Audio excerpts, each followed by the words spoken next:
Can I ask y'all a question? What if prison isn't justice? Not because people shouldn't be held accountable. That's not what I'm saying. Because they absolutely should. But because those two words have never actually meant the same thing. And I don't think most of us have ever stopped to ask why we use them like they do. So think about it. Every single time somebody commits like a horrible crime, we all say the same thing. I hope they get justice. And almost everybody knows what that means. Right. Arrest, trial, prison, long sentence. Boom, case closed. But when did we decide that those two words meant the same thing?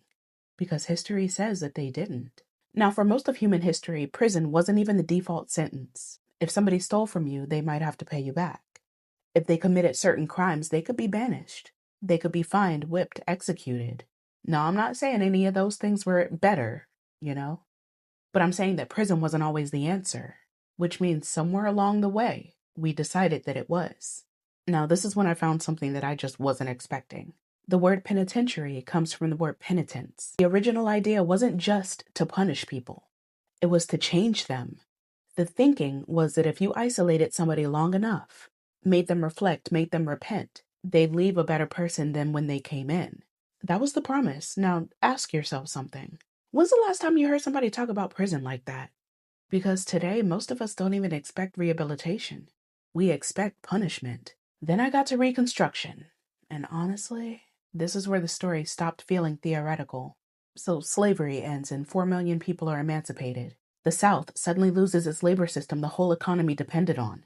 So states start passing Black codes. Black Americans were arrested for things like vagrancy, loitering, breaking labor contracts. Things that suddenly become crimes when you need workers. Then they're convicted and leased to private companies. Coal mines, railroads, factories, plantations. Yo, if you've never heard of convict leasing, it's one of the most sinister chapters in American history.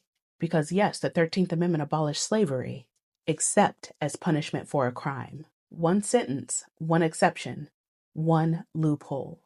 And I think that's the moment that this story kind of just clicked for me, you know? This country didn't just build prisons. It built a culture where prison became the definition of justice. And those are two completely different things. Because prison answers one question. How do we punish someone? Justice, however, asks a much bigger one. How do we repair the harm? Those aren't always the same answer.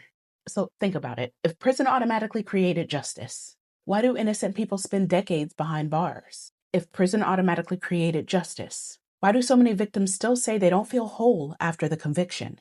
If prison automatically created justice, why does the country with the highest incarceration rates in the world still struggle with violence? Those questions don't mean that prison just shouldn't exist. That is not what I'm saying. They mean that prison was never supposed to be the entire conversation. I'm not arguing that dangerous people shouldn't be locked up, because, I'm asking something much simpler. When did we stop asking what justice actually looks like and start assuming that it always looked like a prison cell?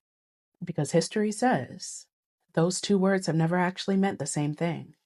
And I don't know, I think it's just worth asking whether we've confused accountability with incarceration. Because if those two things are the same thing, the conversation ends with a guilty verdict.